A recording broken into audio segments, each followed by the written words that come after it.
purpose of my own project was to examine the possibilities of making new discoveries and to extend the research to branches of medicine that had not yet been included. The research was to focus on the remains of two pharaohs. Rampant research in the field of forensic medicine was to prove of great value in determining the cause of his death, and Ramses II, thought by many biblical scholars to have been the pharaoh of the Exodus.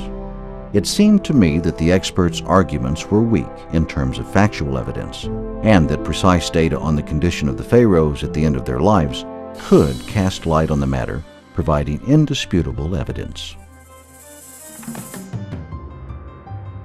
Our earlier studies had already shown that the mummy of Ramses II, and likewise other pharaohs' mummies, had suffered serious damage before the bodies of numerous kings were discovered in the necropolis at Thebes nearly a century ago. In the case of Ramses II, the damage was twofold. First, structural, the extent of which had already been determined by X-rays, and secondly, biological, the causes of which had already been discovered as well. I discussed these problems several times during my talks with President Sadat and those around him.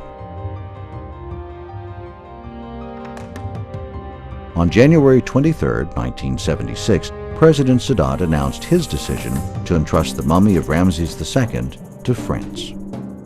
He asked me personally to announce the measures that needed to be taken to rescue the other deteriorating mummies after Ramses' stay in Paris.